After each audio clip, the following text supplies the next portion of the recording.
Let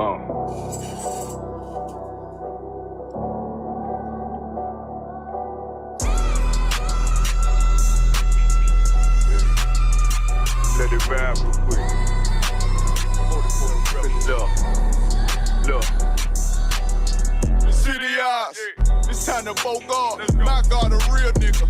Cause he wasn't no flaw. Posted on the corner like a watchdog. Family secure. Got that shotty in the closet by the mob ball. Fuck what they heard. Tell them it's all true. Be cautious. That foundation voltage to fall through. They gon' fall. Look, I keep this shit 50 times 2. Ain't no more heart in this game. I'm John Q. Colder than the avalanche. Way above average. My friends taste sweet. Told them make me an apple crisp. Left us in the valley full of bones. This where hope found. Child become a man. Dark sands get broke down. Riding through Evanston with Mark Quad. Telling me how the crackers turn his childhood to a ghost town. Focus out, nigga. I lay that game down. I feel his pain cause nothing is the same now. Let my light shine like heaven through a rain cloud. Glock have a fit like my child, no tantrums. Try to warn them niggas we bear arms like tarantulas. Them other niggas rap, I make anthems. I really see profits under this banner. Make my enemies bow down on camera. Told my design I want it black and white like a panda. I'm better than that nigga that sunk dirty Diana. Look, I move like a Brazilian, precious cargo. Spirit ancient, but I got a new semi-auto. Wave that bitch around like where's Waldo. Sleep if they want, I cut through they Z's like I'm Zorro. Pay me for his name, so I gotta keep that steel clutch. Trust me, I'm not what you think. I squeeze till it click like Dorothy when the heels touch. The world got me dumb, I don't feel much. Round with Yaradon, just left the state bridge. Looking for a bitch better than Baby's kid. Remember I dropped Quiet Storm, I've been gone ever since. Still in the field, fuck them niggas on the fence, yeah.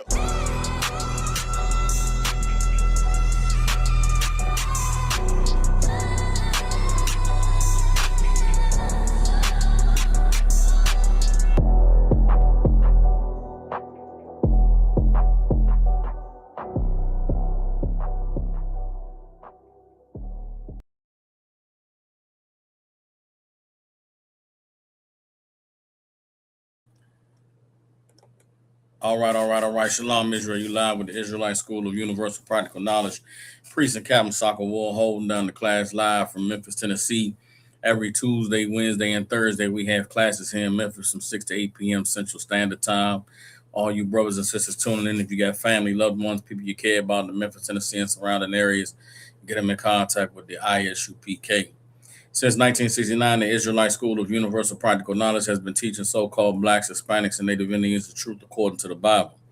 What is the truth? The truth is that so-called Blacks, Hispanics, and Native Indians descend from the greatest people that have ever walked the face of the earth. The Bible identifies us as the lost 12 tribes of the nation of Israel. And in the year 2026, there's nothing more important than for God's chosen people to learn the truth of who we are, where we come from, and what our purpose is on this earth.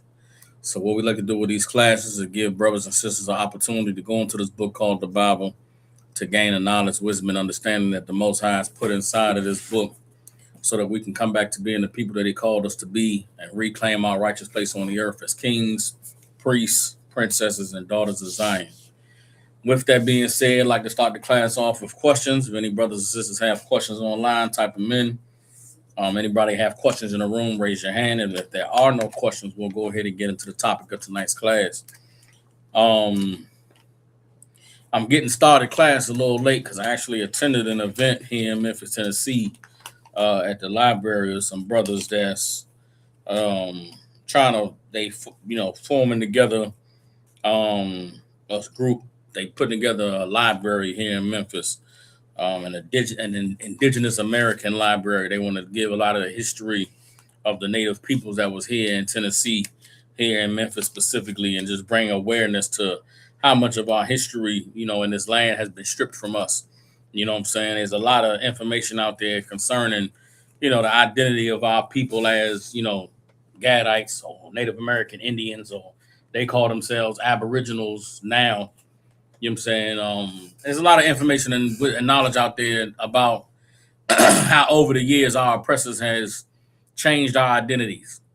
There's a lot of brothers and sisters today who identify as Black, identify as African American, but in actuality, they are native to this land. You know what I'm saying? Their ancestors was here before the white man came, before colonization.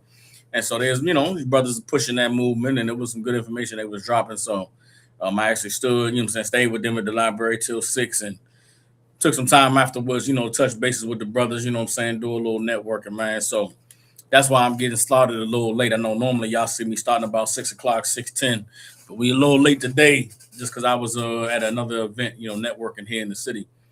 And it's important, man, in this time that we're in, that brothers and sisters, in the Israelite School of Universal Practical Knowledge are able to, make connections with brothers and sisters who may not, be in this, may have a movement that's not the school's movement. You feel what I'm saying? It's important in this day and time that we're living in, with all of the various ways that our oppressors trying to come down on our people, that we, establish connections and network with brothers and sisters in other communities, with the basis of us being brothers and sisters being the most important thing to understand. You young brothers, young officers out there, you're looking for work and looking for things to do in the work of the Lord. Of course, you contact your camp leader, but anytime you see little events or little things going on in your city where it'd be a good opportunity for the school to be present, it's always encouraged that you go out to those events, network with those people, let them know, hey, man, UPK is in this city. You brothers and sisters ain't alone. If y'all need some help, need some guidance, we're here for you. So that's what that was today, man. So that's why I'm getting started a little late, but we don't have any questions. Of course, you see the topic of today's class is wicked women. You understand? Wicked women. The Bible, man, gives us very clear instructions on how a man should go about choosing a woman. The Bible provides very clear instructions for sisters on what type of woman that they should endeavor to be. You know what I'm saying? And it's important, man, in these days that we're living in, this time we're living in, with all of the various influences that, we are being fed through the TV and the internet and the cell phones and all of these different people trying to push on us their perspective and their ideology or their philosophy on what attractive is or what a good woman is, that brothers and sisters are rooted in understanding what the Bible says about good men and good women, and also wicked men and wicked women. You understand? The Bible says this, man. I'm gonna get that scripture first. You understand? The Bible says that a wicked woman is given as a portion to a wicked man. And there's a lot of brothers and sisters that, end up in bad relationships. Hold on. Get one. Okay, no, this is in the Apocrypha. Let's go. We're going to go into the Apocrypha. I believe it's Ecclesiasticus 25. And we'll get that right quick. Let me go ahead and get Ecclesiasticus 25. And boom. Boom. Let me see something.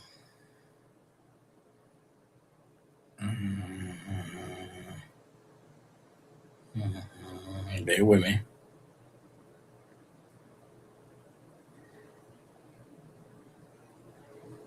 Okay, hold on.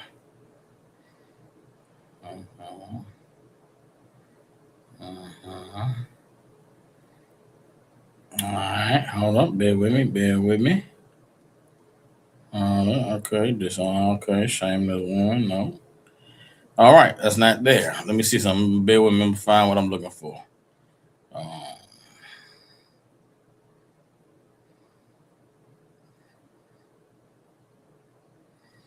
right. If I search Apocrypha. Here you go. Ecclesiasticus 26 and 23. I don't know how I missed it just now. I just looked at it. All right, this is the first scripture we're going to go to is Ecclesiasticus chapter 26, verse 23. All right. Ecclesiasticus chapter 26, verse 23 says,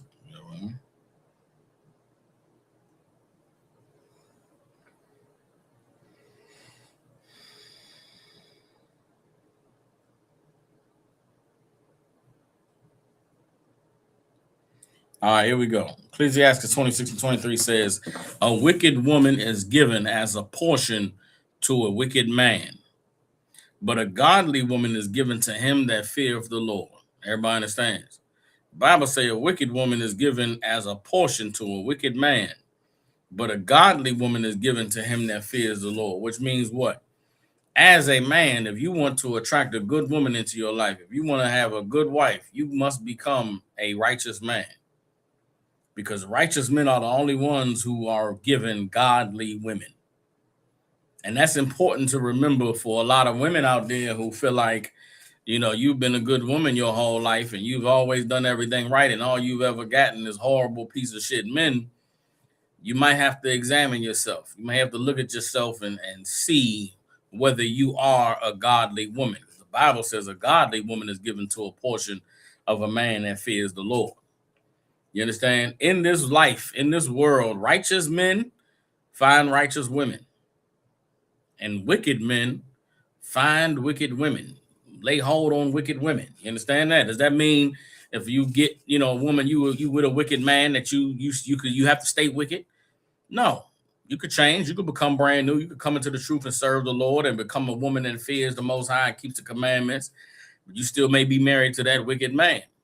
You may be a brother. You have a woman you've been with, since y'all was in high school, grade school, and you come into the truth and you change your life and become brand new, but you still have problems with this woman, still fighting and arguing over, petty things, still having disagreements. She don't want to stop eating pork. She don't want to stop getting high.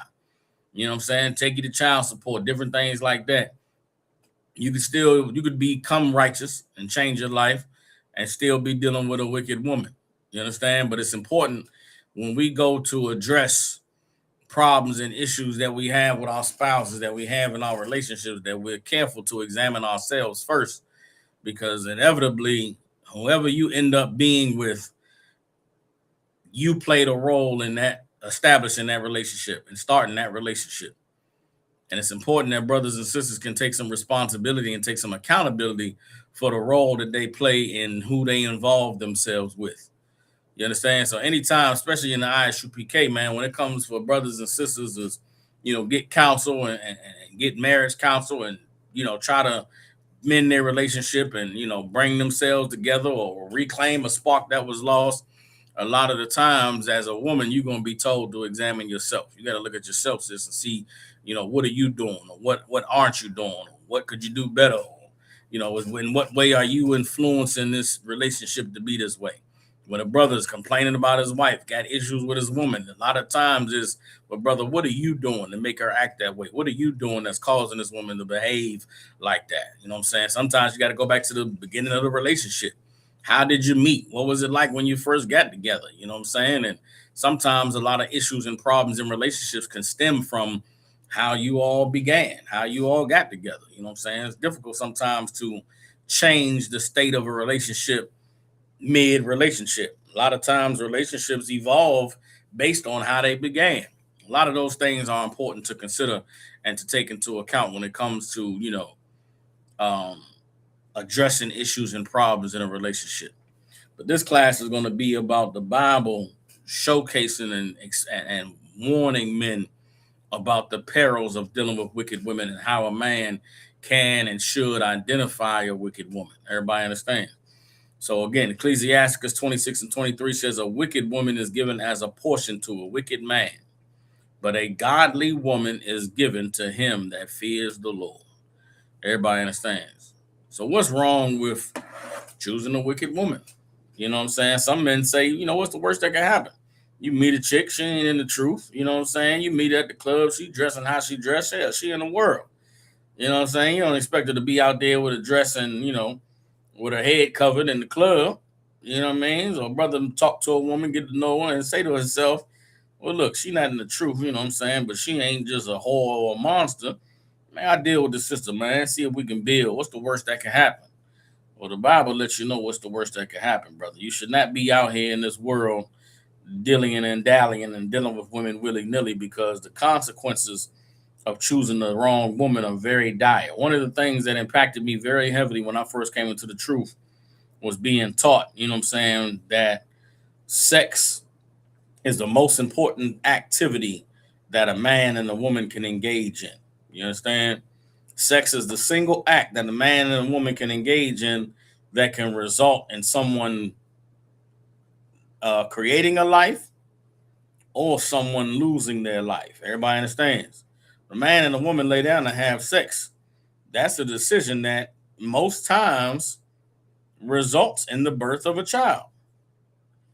So you should be very careful as a man deciding to have sex with a woman. It's not just, pleasure. It's not just feeling good. It's not a temporary decision. You make the choice to lay a woman down, brother. You could be signing up for this woman to be involved with you for the rest of your life. Y'all could create a life together, bring somebody into the world. You should not find out that this woman is unfit to be someone you bring a child into the world with after you have sex with her. You should not find out that this woman doesn't come from a stable family and never had a stable upbringing and doesn't know how to be a mother, doesn't know how to be a part of a family after you have sex with her. The worst thing you could do as a man is lay down with a woman and not know the character of the woman that you're dealing with. It is a life or death decision. You could meet a woman and think everything cool and y'all hang out a couple times, think it's sweet. You go over her crib, y'all chilling, Netflix and chill, and you lay it down, have sex, then you get a knock at the door, and it's her boyfriend came home early from work. That nigga coming in find you and his woman in his bed and he in both of y'all life. You understand? It's a horrible thing to find yourself in the hands of a wicked woman. Everybody understands? So we should be all understanding the seriousness of sex and understanding that sex is an act that really binds a man and a woman together. I remember being young in the world and thinking, sex was just something you did to feel good or you did to make a woman feel good. And, there was a time where it was, when you're young and dumb and that's what you think sex is about. And then, some of us discover that there's an emptiness in a world where sex is just something you do to feel good. That it leaves you just drained and feeling empty and feeling, used, and it's not a good thing. It's not a good place to be in life where sex is something you do to, just to feel good. When I came into the truth and understood that sex was something the Lord gave us to strengthen the bond between a man and a woman, to create life and bring life into the world and to be able to express our love and our, choosing of one another. Sex is a very beautiful thing. But sex with the wrong person could be, it could be detrimental to your life. And the Bible gives us a warning. We get Ecclesiastes now. This is Ecclesiastes in between after the book of Proverbs. And it reads, Ecclesiastes 7:26 says, "And I find more bitter than death." There's something that's more bitter than death. Everybody knows, you lose a loved one. Somebody you love or care about passes away. That is a very bitter experience. That's something that's horrible to go through. You lose a cousin, lose a parent, lose a brother or sister, somebody you've been down with for years, man, they gone. And you're never going to be able to get them back. And the sting of that, it leaves a sour taste in your mouth. It's bitter to lose someone, to suffer the loss of a life. But there's something that's more bitter than death. And it is the woman whose heart is snares and nets, and her hands as bands. Meaning what? There are women whose heart, meaning their mind, is set on snares and nets. What are snares and nets? Traps and pits. There's some women out here who, in their mind, all they think about is how to trap some man, how to catch some sucker, how to get them a sweet lick. And there's a lot of men out here that are suckers. There are a lot of men who present themselves to women as a sweet lick. If she could just get you to have sex with her, get you to take that condom off, get you to, put a baby inside of her. Now you stuck. You understand? If she could just get you to fall in love with her, if she can get you to just like her cooking, get used to her being around, then she could, get her vines wrapped around you and you never be able to be let go. There are women whose heart is snares and nets and their hands as bands, meaning what? Their hands are like handcuffs. Everybody know of men that have been, get with a woman and then that man get locked down. It's like being in prison. He gone for more than 2 hours. She calling his phone. She texting him, where you at? Who you with? What you doing? Where you going? That's a woman whose heart is snares and nets. That's a woman whose hands are as bands. You understand? And there's a lot of women out here especially in this day and time, that have mastered the art of trapping men. Especially you brothers is in the ISUPK. You brothers in the ISUPK are brothers who, you're righteous men. You're men of, of a stout reputation. When we talk to women, when you encounter women, you tell a woman, man, yeah, sex is marriage. I had sex with a woman, man. I'll be with her forever. I'll never leave her. You tell a woman, I believe in the laws of the Bible. I follow God. I don't celebrate birthdays. I don't celebrate Christmas and Thanksgiving. I believe that sex is marriage. Women look at that and say, well, damn, that means if I get him to have sex with me, he'll never leave me. He'll never go nowhere. All I got to do is give him some pussy and he's stuck. Excuse my language. And you have to know that in this day and time, brother, you are a target.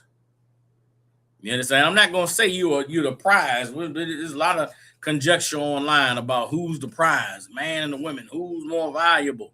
Listen, the Bible says we all are the same under Christ. You understand? Meaning what? If you a man that's righteous and a woman that's righteous is valuable to the Lord. All of us who choose to serve the Most High are important. You understand? But it's equally as important as a righteous man that you find a righteous woman, because finding a wicked woman, you can fall into a trap that is more bitter than death. These brothers out here who on child support, these brothers who get married and a woman leave them and take 50%, take half of what they own, get alimony, drain their bank account. It's worse than death.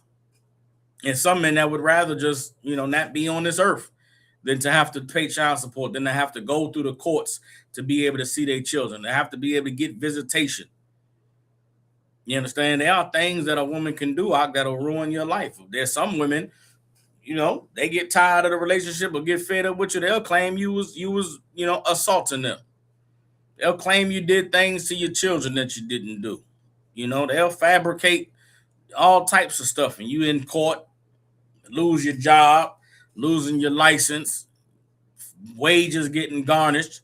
You can't make a living and live a decent life because of the bad decision you made to have sex with the wrong woman.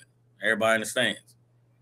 Read one more time. This is Ecclesiastes 7:26. And I find more bitter than death the woman whose heart is snares and nets, and her hands as bands. Whoso pleases God shall escape from her, but the sinner shall be taken by her. Everybody understands? If you serve the Lord, if you obey the Most High, there's a chance that you can escape from a woman whose goal was to trap you. There's a chance you can escape from a woman whose goal was to lock you down and put you under her thumb. But a sinner is going to be taken by her. You understand? There are brothers who get with the wrong woman and they're not able to escape it. For a man that is in the truth and serves the Lord, what ultimately happens to him if he gets with a woman whose heart is snares and nets? If he get with a woman whose hands are as bands? You understand? A man of the Lord gets with a woman like that, guess what? He won't be a man of the Lord forever. He won't be a man of the Lord for long. That woman will take that man out of the truth. That woman will cause that man to leave the service of the Lord. Why? So she could have him all to herself. So she could have him under her thumb, under her finger. And you won't see that brother no more. There's a lot of men that I've known over the years that were in the truth, strong in the truth, serving the Lord, doing great things. But they had a woman at home who, didn't like how much time that they spent around the brothers.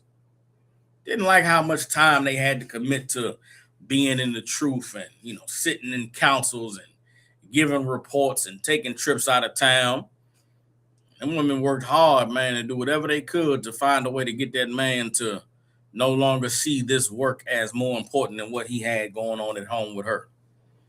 And you look up one day and there's brothers that used to be around, you look around and be like, man, what happened to brother so-and-so, man? What happened to brother such and such? He at home with his wife, huh? He went back in the world. He dropped his sword. Why? Because he wasn't righteous enough to escape that woman. He wasn't righteous enough to, get free from the trap. get free from the snare, to get free from being on lockdown. And it's a sad thing, man. It's a shameful thing, but it's the result of choosing the wrong woman. It's the result of not having the righteousness to escape choosing the wrong woman. Everybody understands. Now, knowing this, seeing that the Bible says this, it should put fear in brothers. You should be scared to end up with a woman whose heart is snares and traps, whose hands are as bands. Many of us, if we ourselves haven't suffered it, we know men right now who are suffering with a wicked woman. We know brothers that's on child support. We know brothers who can't go see their children because they on visitation, with the damn supervised visitation. We know brothers who can't get their kids on a weekend because that's not what the court order says. There's brothers who can't bring their kids to the Passover, who can't take their kids to the cookout. Why? They chose the wrong woman. You understand? There's brothers that have to, have to let their children go until they become grown, till they get old enough as adults to be able to come find them. And when their children find them, they'll say, "Daddy, why wasn't you there? Daddy, where were you at?" And that man will have to say to his kids 18 years later, 15 years later, "It was your mother. I couldn't deal with your mother. She was so evil and so vindictive, so mad that our relationship didn't work out and I moved on, that she kept y'all from me. She wanted me to have to go to the courts to be able to see you and be able to spend time with you. She wanted to, take all my money in. And, there's some things that a man in maintaining his integrity should not suffer. And it's horrible that men have to go through those things. And some women go through it as well. But it all stems from having chosen the wrong person. Everybody understands. So there are women whose hands are as bands and heart is as snares and nets. Whoso pleases the Most High shall escape from her, but the sinner shall be taken by her. Everybody understands. Now, how do you identify these types of women? What can you look for to let you know that a woman is someone that you should avoid, that a woman has the potential to be wicked? Let's go ahead and give me Proverbs chapter 13, verse 9. Proverbs 13 and 9, or was it 9 and 13? It's Proverbs 9 and 13. Proverbs 9 and 13.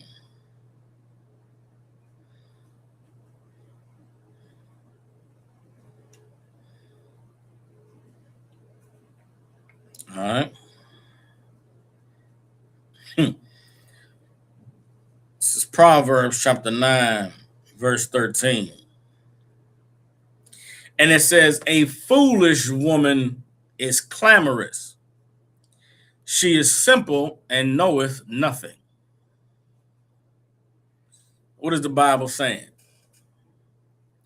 A foolish woman is clamorous. She is simple and knoweth nothing. What does it mean to be clamorous? To be clamorous means talking all the time, always speaking and never listening. You understand? Always talking and needing to get their point across and needing to be heard.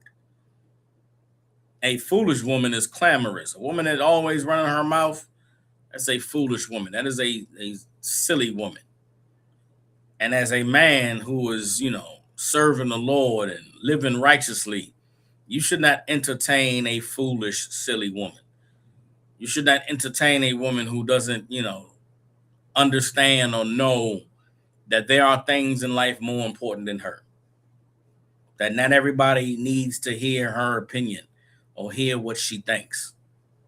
This internet and this social media in the modern day that we're living in, there's a platform for women who want to be heard to be able to sit and talk all day.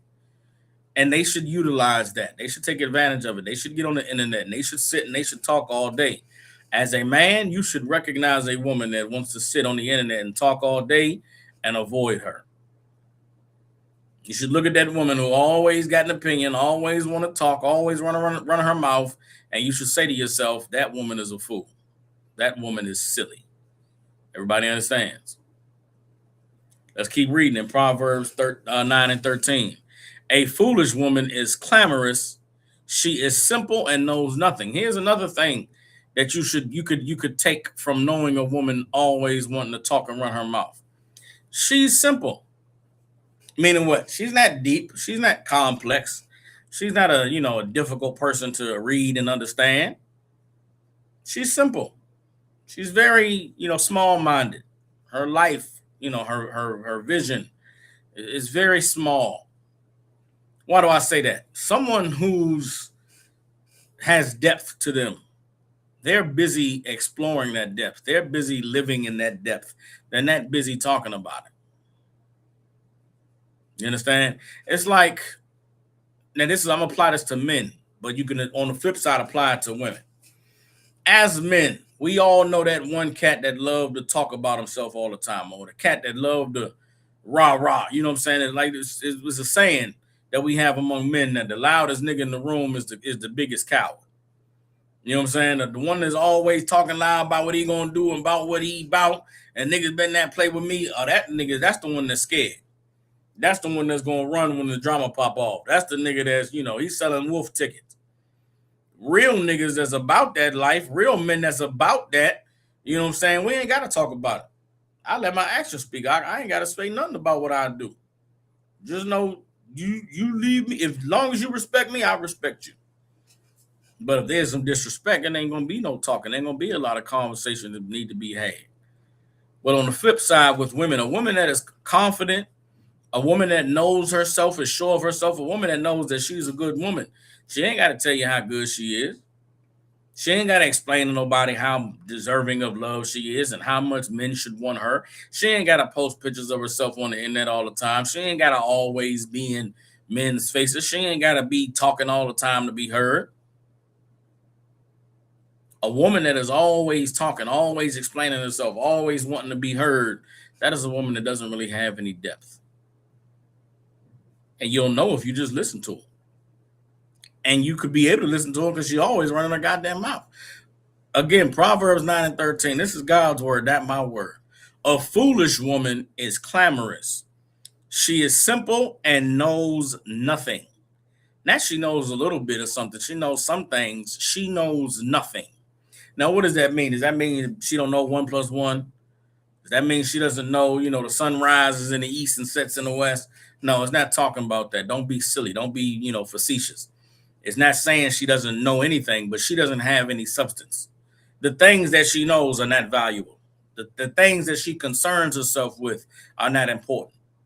You understand? The things that she pours her time and her energy into, they're not to benefit you. They're not to benefit her family, her household.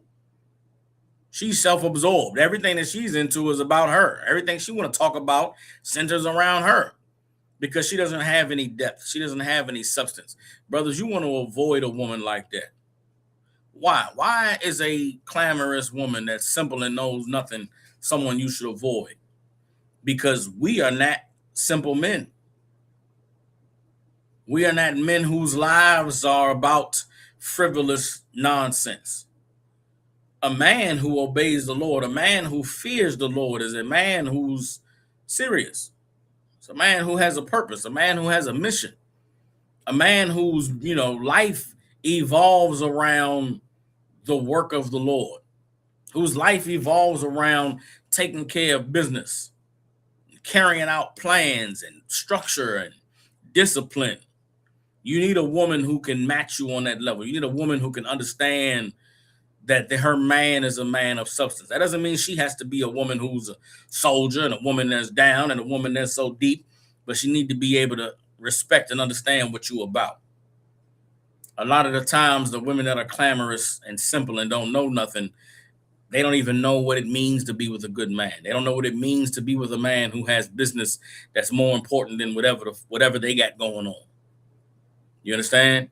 As a man, you want to make sure that you choose a woman and pick a woman that is able to respect and admire and acknowledge that there are things in life more important than her. That your business and the work that you do for your people supersedes what she wants all the time. Now, as a man, of course, you make time for your woman. You cater to your woman. You give her what she needs. But what she needs and what she wants are two different things. A foolish woman, a simple woman, a woman that doesn't know nothing, does not know that there are things more important than her. She feels like everything evolves around her. And that is the fastest way for you as a man to find out that this woman that you've chosen is a wicked woman. Everybody understands. Let's drop that. Let me get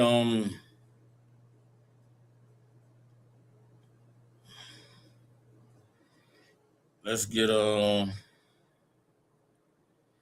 Proverbs 23 and 27.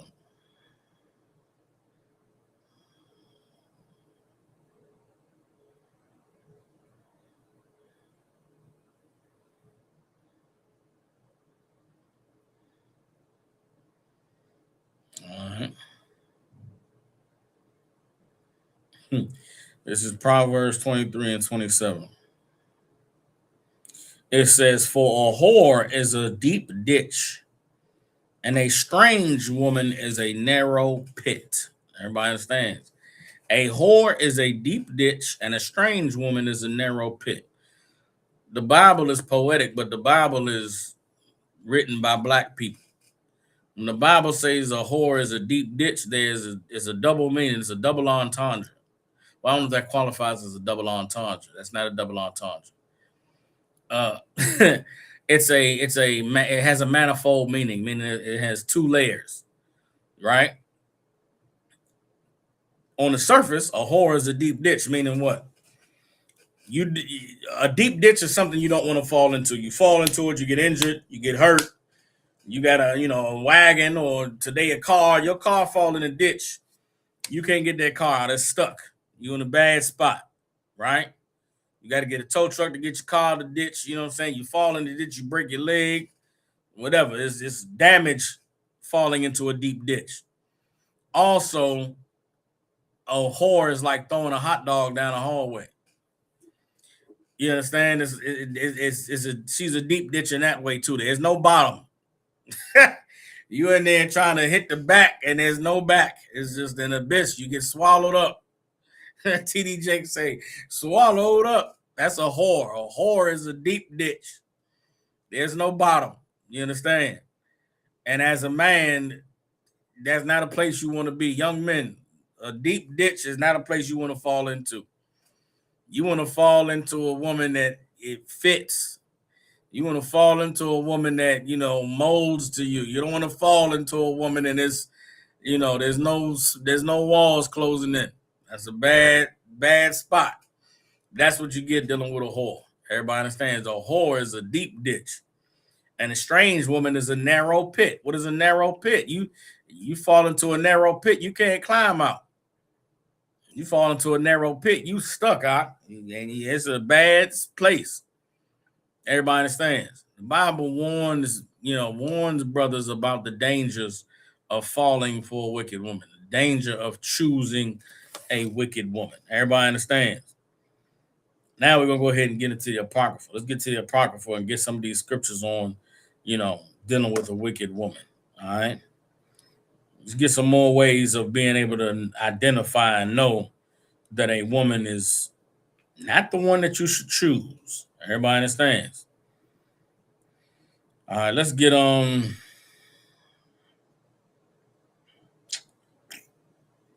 bear with me.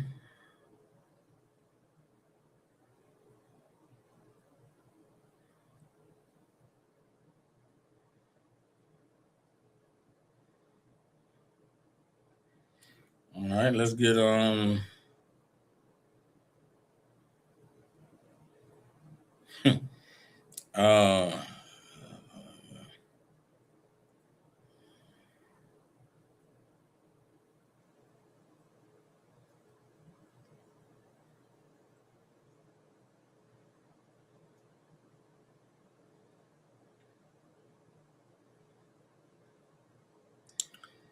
right, let's get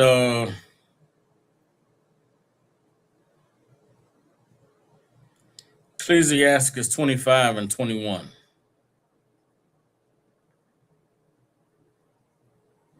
Ecclesiastes 25 and 21 in the Apocrypha. All right.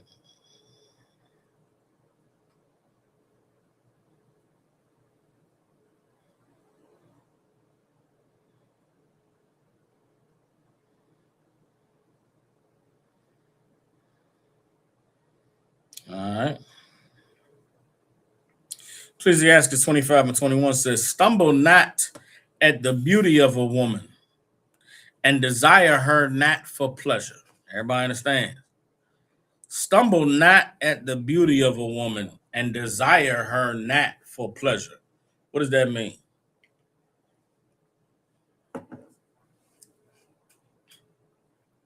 As a man, you shouldn't allow yourself to be taken by how fine a woman is, how beautiful she is, how fat her ass is, excuse my language, or how much her front butt be hanging out her clothes. General Hyman got to coin the term front butt. That's what we call cleavage in the UPK. Woman whose titties is always out, woman whose front butt is always showing. You cannot choose a woman because of how shapely she is, because of how curvy she is. You understand? And you also should not desire a woman for pleasure, meaning you shouldn't be lustful about a woman. You shouldn't choose a woman because of you imagining how good the sex might be. Because sure, the sex might be good, but there's, 24 hours in a day. On your best day, you maybe got 3 hours in you. And I'm being very, very kind to a lot of brothers. That 3 hours is, Lord be with you. On your best day, you got 3 hours. What you gonna do for the other 21 hours? You got 21 more hours in the day. You should not stumble at a woman because of how fine she is, and you should not choose a woman or desire a woman for pleasure. Because the pleasure of having a woman, the pleasure of sex, the pleasure is talking about sex. Sex only lasts but so long. And as a man, you should care enough about yourself. And if you don't care enough about yourself, right, to not choose a woman that you only want to have sex with, care enough about the woman. Because those of us as men who have experience with women know that sex is not it. You can't just have sex and then get up and leave all the time. You can't have sex and then clean yourself off and be rolled out. Sometimes you got to have the pleasure, then lay there and hold her and embrace and talk and, have a conversation, or hell, go to sleep. You got a woman, you don't even know her. You don't even know her, don't like her conversation. You don't even care what she's talking about. She talk all the goddamn time. You just, yeah, for real. Oh, damn, that's crazy. Just enough to be able to have sex with her. You don't even like talking to this woman. You don't like how much she run her goddamn mouth. But because of how fat her behind is, or how much her front butt be poking out, all you thinking about is just relieving yourself. And then you relieve yourself and you got an excuse, or you ready to leave. That's not fair to that system, man. The women who run their mouth too much, who are unbearable to be around, who are self-centered and want attention all the time, the women who you only want to have sex with and then wash yourself in the sink and leave, those women should just be left alone. Those women shouldn't be getting dealt with by brothers, and then brothers not being men in their lives, not being honorable men in their lives. You shouldn't be having sex with a woman and that if you're not taking care of her. Taking care of her ain't talking about paying her bills. Taking care of her is talking about being a man in her life. Part of being a man in a woman's life is being compassionate. You know what I'm saying? Is actually caring about her. You know what I'm saying? Is giving her the things, providing her the things that she needs to be satisfied, to be loved properly. A lot of the cases, women need attention. Women need affection. Women need security and protection, reassurance. They need leadership and guidance. And a lot of times, in order to be the man in a woman's life, it's necessary that you actually like her. It's necessary that you actually care about what she got to say out of her mouth sometimes. And so what does that mean? That means your interest and your preference of this woman should go above and beyond what her body could do for you, how she could pleasure you, how good she looks, in with her clothes on or with her clothes off. As a man, it's very important that you take time, man, to get to know a woman, because forever is a long time. And there's 24 hours in a day. And on your best day, you having, 3 hours. Let's be honest. Realistically, most of you brothers is, 20 minutes the most she gonna get. So goddamn, there's a whole 23 hours and 23 hours and 40 minutes left in the day. What you gonna do? You gonna tell her to leave you alone for 4 hours? You give her another 20 minutes?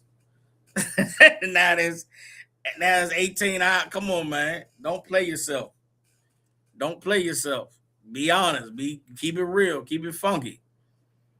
These women deserve a man who actually likes them. They deserve a man who actually wants to have conversations with them, actually wants to hear what they got to say, wants to, be involved in the things they got going on. You should take your time to know a woman enough to know if you're annoyed by her, if her voice gets on your nerve, or she she chew too loud, or, you go to the restaurant and she order your food, she want to correct the order. You got to know these things about a woman before you lay down with her. A lot of the times you're not obeying what the scriptures say. You're choosing a woman. You stumbling at her beauty. Damn, man, she's so fine. I can't let this one slide by. Nigga, why not? You meet a woman and she fine and she on you. You get her number. You should be saying to yourself, well, damn, I got that one. I maybe could get another one. A lot of brothers, you so scared and so insecure. You meet a fine woman. You think this is the last fine woman on the planet. You think you got to go all out for this fine woman because surely there ain't no more fine women in life. You a clown, you a fool. And you're going to stumble at that woman because of her beauty, and you're going to not do your due diligence to get to know her, to understand her, to like her. You're going to have sex with her, and then 2 weeks later, you ain't going to want to answer your phone no more. Shame on you. You're an evil bastard. Because you could have just left that woman alone.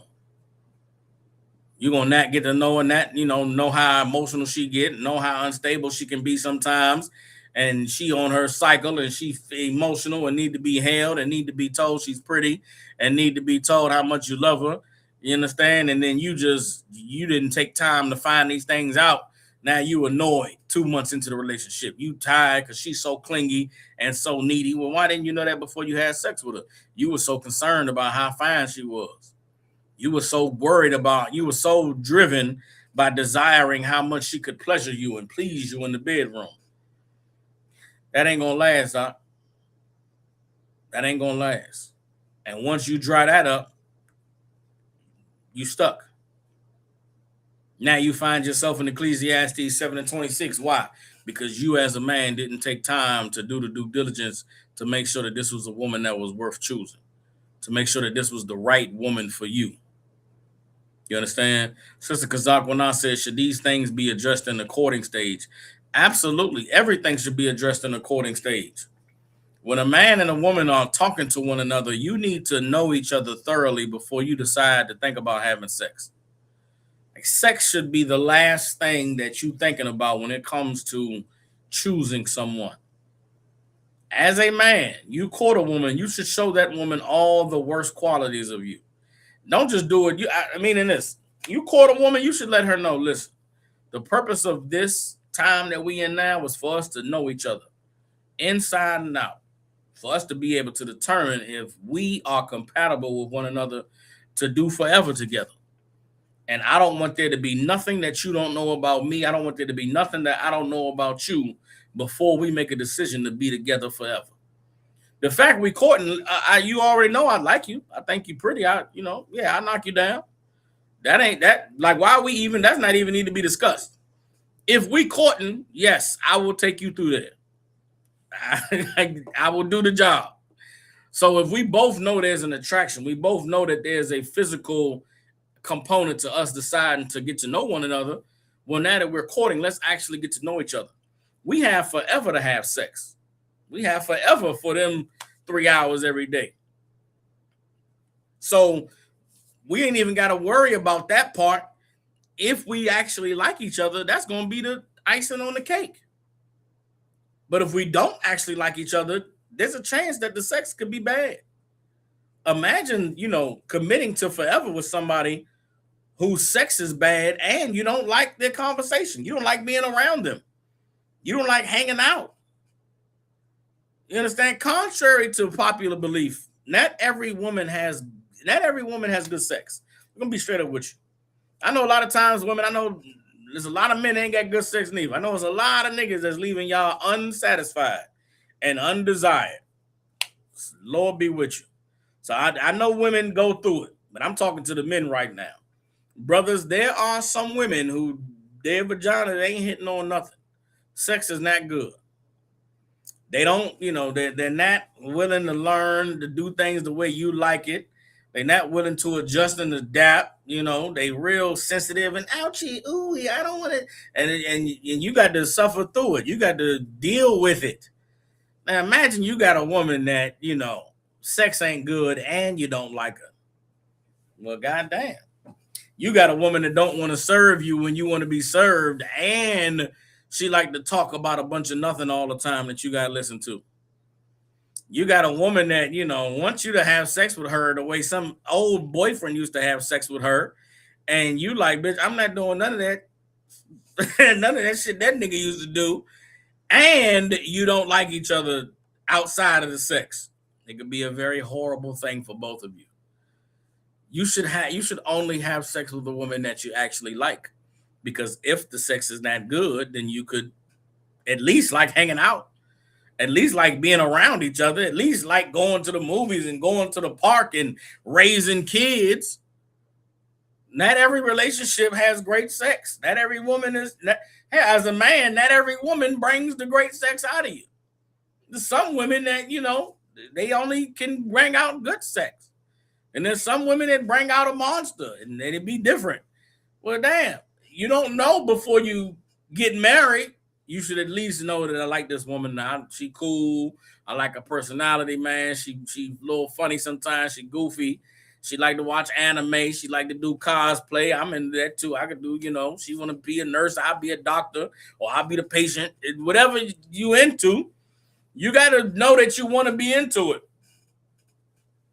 Or else you're playing yourself by choosing a woman and putting the cart before the horse. Putting the cart before the horse is choosing a woman because of how good she look and what you imagine her sex might be without actually knowing that you like the woman. It's nothing worse than as a man being with a woman who, the sex ain't even all of that, and you don't know the sex could be amazing, but you don't even like the woman. That's a horrible situation. You want to, if anything, it'd be the other way around. You really love the woman and really like her. Sex, all right, but that's not the whole important thing because she's a good woman, because she's wholesome, man, and I want to take care of her. I want to watch out for her. I want to look out for her. I want to build her up. I'm glad the Lord chose me to be the man in her life. You want to feel that way about a woman. You want to feel like, man, this was the Lord that made this happen. This was the Lord that brought us together. I'm glad I could be the good man to watch over her and protect her and not abuse her and take advantage of her like other niggas have in life or like other men would have. You know what I'm saying? But you got to actually like a woman in order to feel that way. You got to actually care about her. And she got to be a woman that deserves to be cared for that way, deserves to be looked after that way. Imagine you a man with a woman and you love her and care about her, and she's a monster. She doesn't respect you, don't appreciate you, don't look at your hard work and look at you serving the Lord as a thing that's worthy of praise. Damn, now you stuck serving a woman that don't even appreciate it, don't deserve it. As a man, that's a horrible place to be. You don't ever, you give your life to serve the Lord. You deserve a woman that respects you serving the Lord. Now, you got to actually be a man that's serving the Lord for that woman. You got to give her something to respect. But imagine you giving a woman something to respect and she don't appreciate it. She don't respect it. I'm going to go find me a woman that does. You understand? You could avoid yourself being in a horrible situation as a man if you're not figuring that out. Sister Kazakwa now asks, is it good to touch during the courting stage? No, it is not good to touch during the courting stage. In the courting stage, you should not make a hug. That's it. There's rules. Any brother or sister in the school that enters into a courtship, we have rules on how brothers and sisters are to court. We have, rules on going out and dates, phone conversations. Certain topics should be off limits. Again, you getting to know a woman, sex should be the last thing you talk about. And this is just, I grew up, man. I grew up with uncles. I had men in my life that taught me certain things about being a young man, taught me certain things about women. You know what I'm saying? There's a lot of brothers that I've come to find over the years didn't have men in their life to teach them these things. But one of the things I was taught is the best way to get to the sex part with a woman is to never talk about it, never bring it up. Like a woman should feel like sex is the last thing on your mind because it gives her a comfortability. It helps relax her. It eases her. Men, you should look at, when you meet a woman, you should look at this woman. If she beautiful, she fine, if she nice, she got a good personality, you should think to yourself, men have been trying to have sex with her every day of her life since she was, 18. In reality, in this world we living in, since she was 12. Men have been trying to have sex with this woman since she was 12. So she's encountered a lot of different ways that men approach trying to put their penis inside of her. The one thing that's rare that she encounters is a man who's not even talking about it, not even acting like sex is important. That makes her relax and say, well, damn, he's really asking, he's getting to know me. He's asking questions and want to know what I like and how I feel about this and how I think about that. Damn, he ain't even say no freaky shit. He ain't even bring up sex. He ain't even say nothing slick. Damn, he really is like me. He's getting to know me. He's asking interesting questions. That's going to make her want to have sex with you. And it's a it's a dual purpose. You asking the questions that's important to really get to know her and to understand her. And also you're making her want to have sex with you because you're not bringing up having sex. That's the fastest way to get it. You want a woman to really, want to give it to you, you got to get inside of her mind, man. Get inside her head. Find out how she think. Find out what make her tick. You know what I'm saying? And be purposeful about it. You talk during the courting stage as a man, you courting a woman, don't just be asking shit just to be asking it. Don't just be passing the time by. Really get to know her. Really get to understand her. Really find out what make her tick. Find out about her past and her past, how she grew up with her mom and her dad's relationship. You know what I'm saying? Was her parents together? Did she watch her mother have a bunch of boyfriends? Did she ever experience domestic violence? How does she feel about, abortion or about, breaking up and not leaving each other? How does she feel if things aren't working? Does she have good conflict resolution? You know what I'm saying? Is she the type to shut down when she has a problem, or is she able to express herself without being overly emotional? Can she, is she the type of woman that can understand logic, or does she only operate on emotion? And then at the same time, you asking her these questions and learning these things, she's gonna ask you and want to learn about you, and you should be honest and you should tell her, hey man, I grew up, it was just my mother. I didn't ever really see my father and mother interact. I never really saw a man and a woman in love and, going through the things that a man and a woman go through in a relationship. You should really be honest about, I've never really had a woman to be down with me all the way. You know what I'm saying? I've had women like me because I had money, or like me because I could dress well, but it's rare that I meet a woman that really get to know me and understand me and, value me for the things that I want to be valued for. As a man, you should be transparent with a woman you court. You should be vulnerable a little bit and give her some insight into who you are, so she can really see if that's the type of man she want to be with, or if you can find out if she don't have a soft spot for a man like you. You don't want to hide those things. You don't want to, hide the reals. You a lover boy at heart. You want to, hug and kiss and buy flowers and chocolates, but you acting like, yeah, I don't care. I might want you, might not. No, don't do that. Don't front, nigga. If you a lover boy, show her, let her know. I mean, I'm a soldier for the Lord, man. I'm hardcore, but on some real shit, man. I just want to rub your feet, man, rub your back, and just whisper sweet nothings all day. I'm really sensitive and, I'm really affectionate. You know what I'm saying? I want to be held. I like holding hands and rub my thumb in your palm of your hand. Whatever goofy little shit y'all like to do. You should be honest with a woman, man. Be vulnerable. Be transparent. And find out if that woman can appreciate it or not. Don't, you in a relationship, you having sex with a woman, making children, and you can't even be, honest. You can't even tell her how you really feel about things. It's not a good look. You know what I'm saying? Sister Shawba said, how can a brother find out in the courting stage if the woman may be a wicked woman? Is there any signs? Well, that's an excellent question. Yes, there are a lot of signs that a man can see during the courting stage that'll let him know if a woman is a wicked woman. Now let's go ahead and get into some of these. Now, of course, you could look into whether or not a woman is interested in the truth. You know what I'm saying? Meaning, most women you meet, they in the world, or if they in the school, you talking to a woman, she in the school, Of course, she's keeping the law, statutes, and commandments. She's obeying the scriptures, and she don't smoke. She don't eat pork. Don't eat crabs. Don't celebrate Christmas. That's cool. You know what I'm saying? But you want to dive into deeper than that. As a man, you want to explore, who is this woman desire to be? What does she think love is? What does love look like to her? What does she think it would take? What does she need, or what does she require in order to see herself being with a man forever? You know what I mean? What does the rest of her life with a man look like? Is she the type of woman that wants to be, go to sleep to you every night and wake up to you every day? Is she the kind of woman that'll be heartbroken if you decided to get another wife, or if, she wasn't able to see you every day? If y'all would have children, is she going to be okay with working a job? You know what I'm saying? And the kids going to daycare. Does she have a good support system that can help out with the children, help out with the family if y'all were to start one? You want to find all those things out during the courting stage. You want to have honest, difficult conversations about all of these things when you're getting to know someone, and you want to be able to gauge a woman's reaction, gauge her response. For me, as a man, if I'm courting a woman, I would have a lot of phone conversations. I wouldn't have a lot of text conversations. I need to be able to hear your reaction. I need to be able to hear your response. If there's silence after a question, that's going to tell me something. If well, I don't know. A woman that's indecisive, a woman that doesn't really know, a woman that I'm not sure. You want to know these things before you lay her down.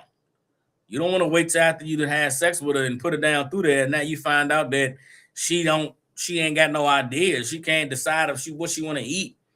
She can't decide if she should wear this dress or that dress, or put on makeup or not put on makeup. You need to find these things out before you lay her down. You understand? But some of the signs that let you know if a woman is wicked is laid out here in the Bible. So this is Ecclesiastes chapter 25. Salaki.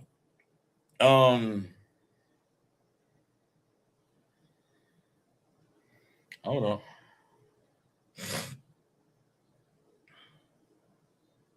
All right. This is Ecclesiasticus chapter 26.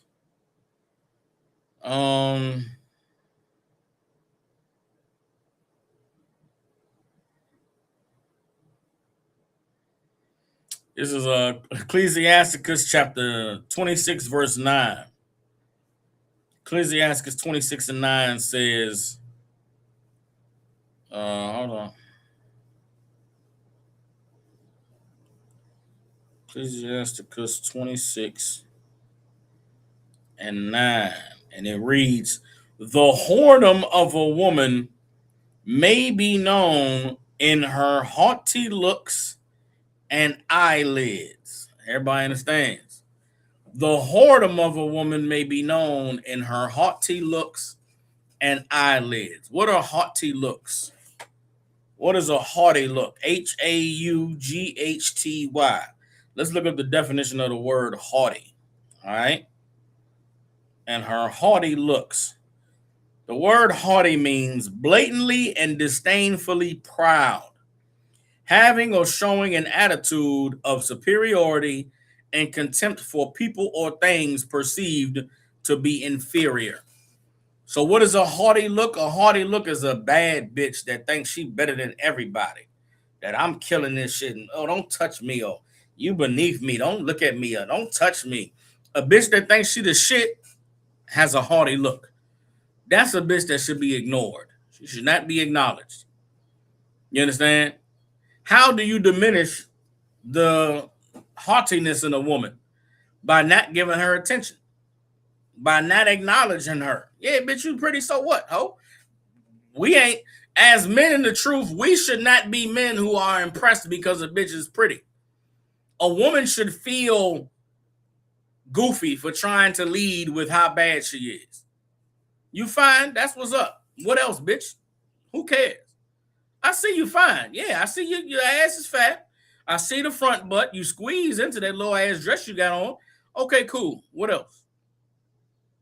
Can you cook? Can you bake? Can you do math? Can you do accounting? You should find out that a woman has some substance to her. Like the Bible, again, if you don't stumble at a woman's beauty, If you aren't desiring her for pleasure, then how fine she is wouldn't even matter. Women like Cardi B, these women in Hollywood women, they fine, they look good. So what, bitch? Who cares? That's how men should treat them type of women. If your only asset is how physically attractive you are, it should not count. Here's how men should begin to start rating women. I know a lot of times y'all hear men rate women 1 to 10, right? 1 to 10. I don't think the 1 to 10 scale is good enough. 1 to 10 does not give you enough depth of range to value a woman properly. You understand? As a man, the scale of a woman should be 1 to 30. 1 to 30 should be how the range on which we value a woman. The first 10 points, the 1 to 10 is looks. Super fine ass bitch is a 10. An ugly woman is a 1. Right? That's the 1 through 10 is looks. 11 through 20 is character. It's character. Is she sweet? Is she kind? Is she look out for her sisters? Look out for her friends? Is she a empathetic woman? Is she the type of woman that uplifts her people and look out for them and tell them good things? Or is she an evil, horrible bitch that talk bad about her friends and look down on people? The 11 to 20 is, what is her character like? From 1 to 10, is she got good character? Is she a decent, wholesome woman? Is she friendly? Is she kind? Is she possessive? Is she jealous? Is she argumentative all the time? That's a character is 11 to 20.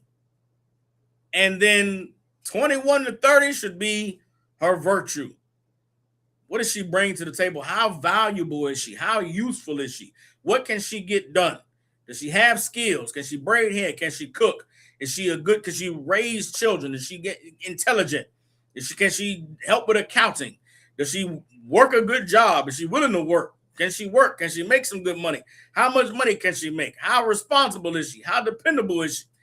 That's the 21 through 30. So on that scale, right? On that scale, you could have a woman that's a 10 in looks. The bitch is a horrible person. And she's not really a hard worker. So she's like a 12. Yeah, she's a bitch fine, but she ain't useful. And she ain't friendly or kind to be around. That's not you don't want a 12. That's below average. It's below average. You understand? 11 to 12 is bad. You understand? And let's say you get you a woman that's, she all right, she pretty, she cute. She ain't video girl fine. She ain't super bad.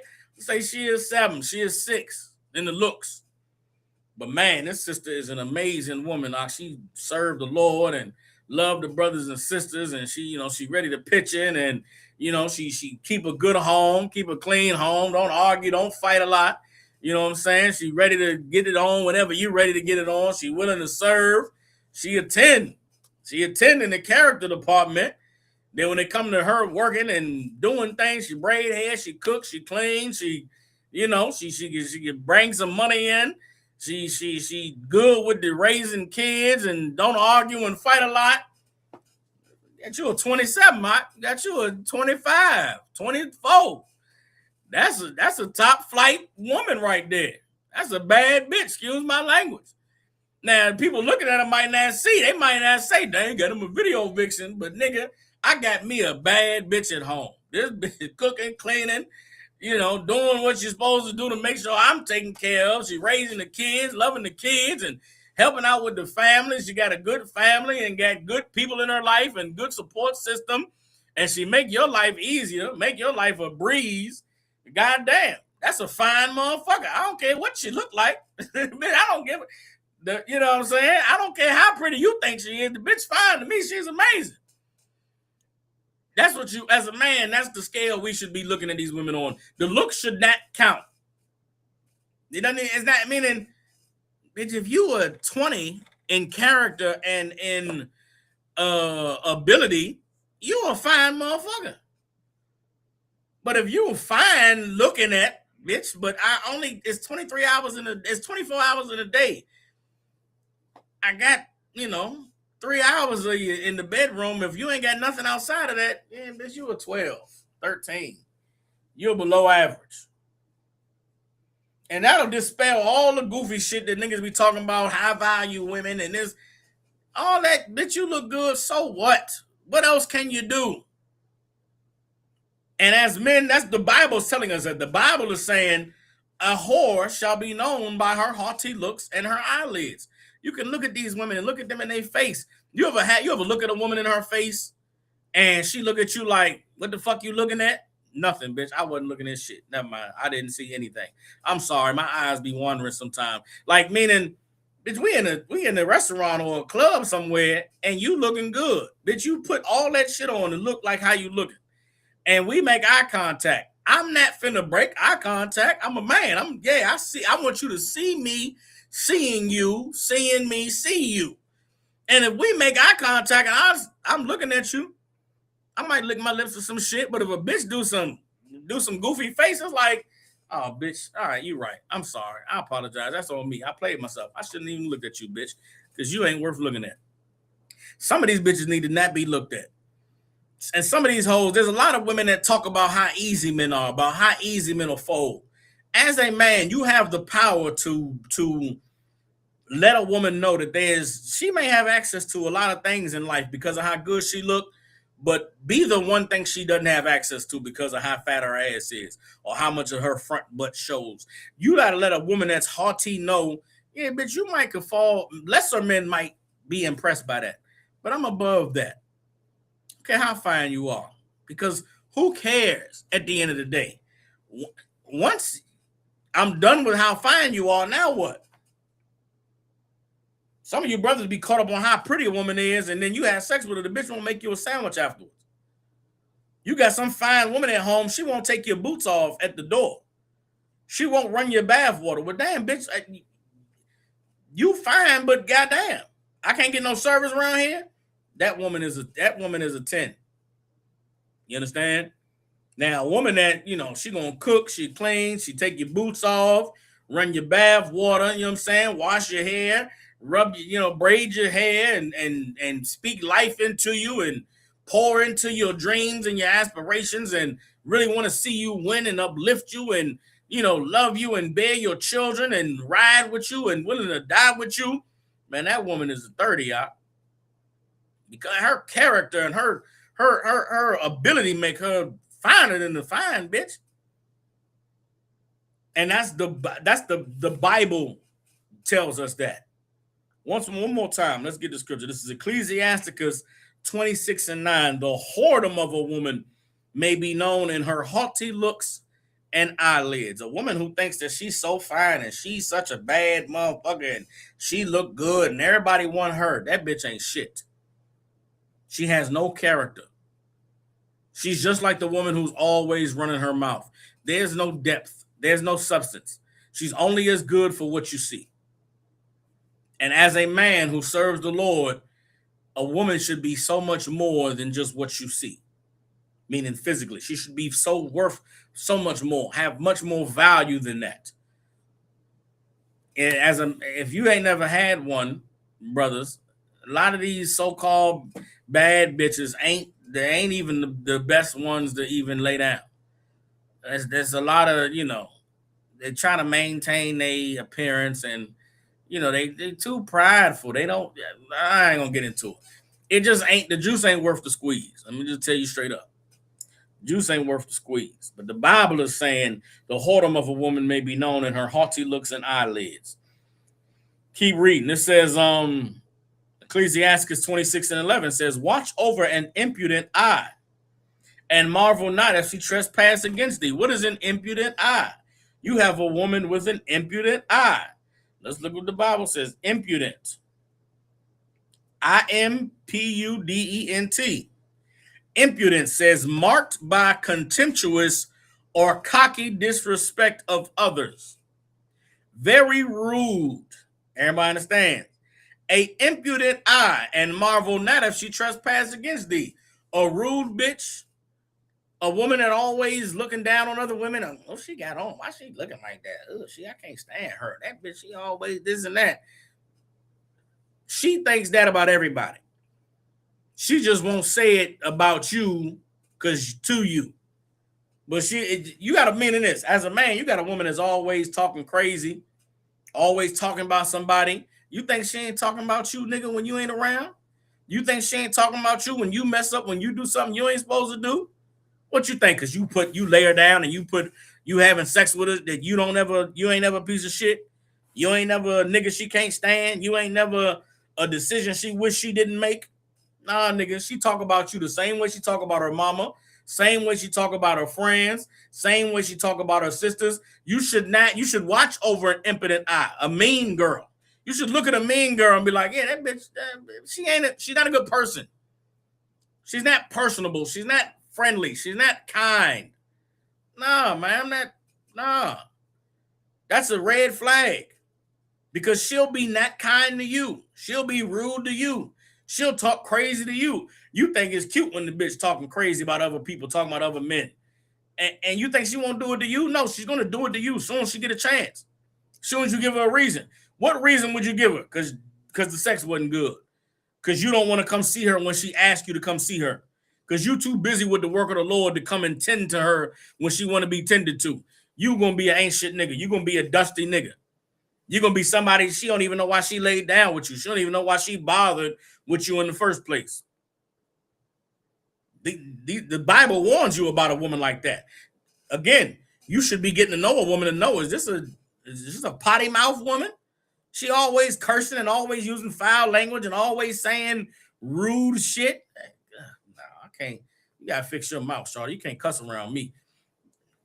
Or whatever. Check that shit. As a man, you courting a woman, you don't like how she talk, check on that. Hey, babe, when you around me, watch your mouth, man. You be talking real crazy about people. I don't like that.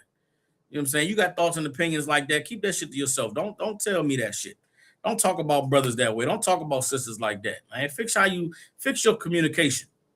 And if she don't like being corrected, she don't like being checked on how she talk about other people, then now you know, I can't deal with this woman because I'm going to be checking her ass every day. There's some women that need to be checked every day. They like it. They want to be told, shut the hell up. Watch your mouth. Hey, why you talking about them like that, man? Watch your mouth, bitch. Is you crazy? You can't talk about people like that to me. They're my brothers and sisters, man. Watch your fucking mouth. Fuck wrong with you, ho? And she might like it. That might turn her on. Look, I can't give you all the game, but you should know about it before you have sex with her. You should know this is a mean woman. This is a potty mouth girl. And she's embarrassing talking like that. She think it's cool. She think only her friends know she talk like that. She think only her, she think her friends like it. Her friends don't even like it, bitch. You should watch your mouth. But her friends not gonna tell her to watch her mouth. Why? Because that's your job, nigga. You her man. You courting her. You should tell that bitch watch her mouth. Or I'll tell her, bitch, you watch your mouth. The way you talk is unkind. It's very rude. It's disrespectful. And that shit is not cool. You should not be like that if you want to be in here among us. You should watch your mouth, sis. You should be, you should use better language. You should represent yourself better.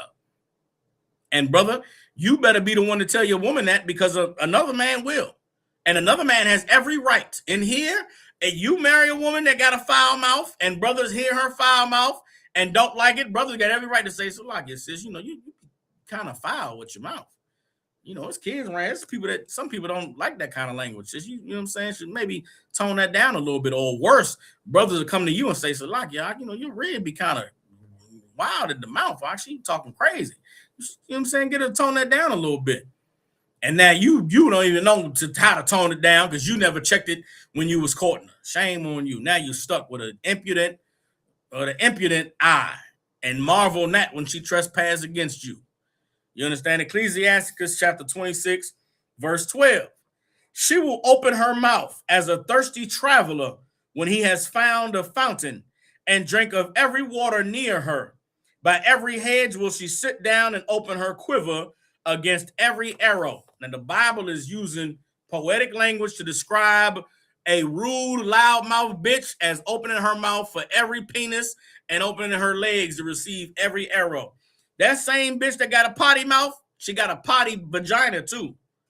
She got a potty behind as well. You think that mouth is nasty only with words coming out? That mouth is nasty with what goes in too. You understand? That vagina is funky. Not in a good way. You think that vagina that funky. That mouth is funky.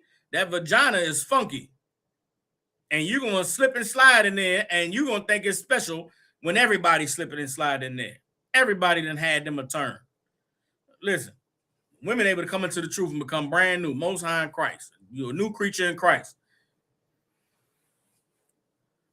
Until she's not any longer.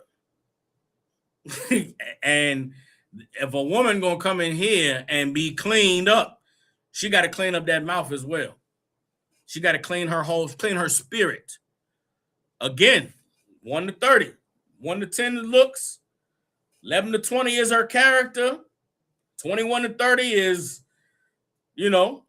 how valuable is she?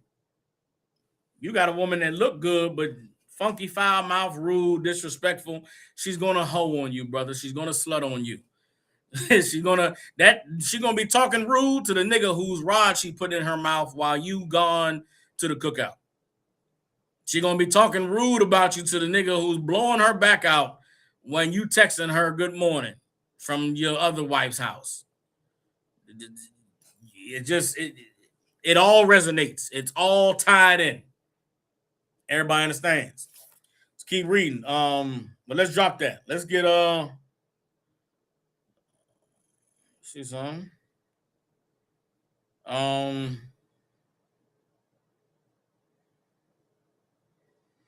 Here we go. Ecclesiasticus chapter 26, verse 25. It says, a shameless woman shall be counted as a dog. Everybody understand?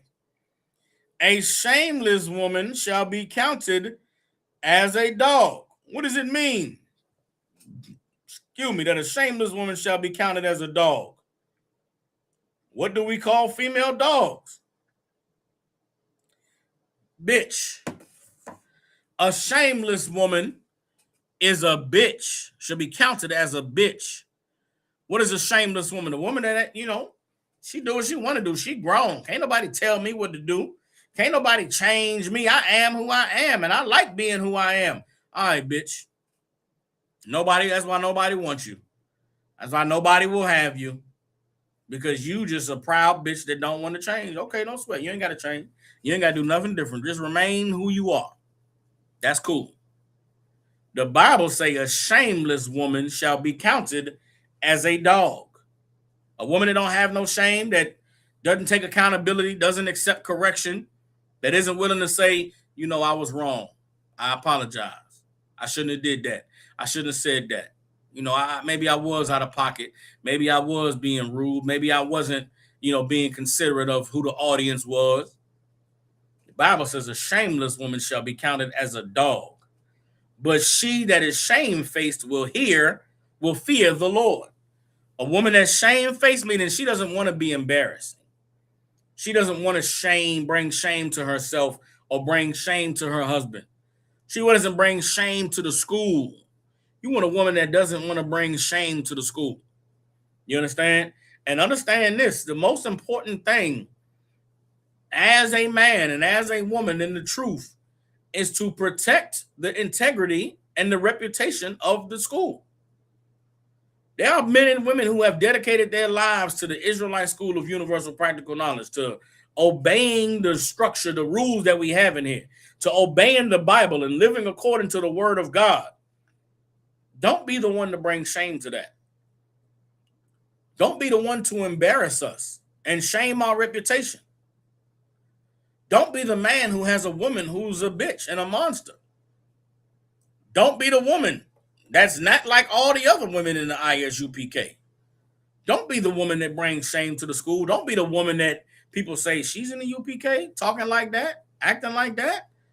I thought they sisters was more, was more dainty. Their women was more, chaste and more put together. I thought their sisters were a little bit more, kind and sweet.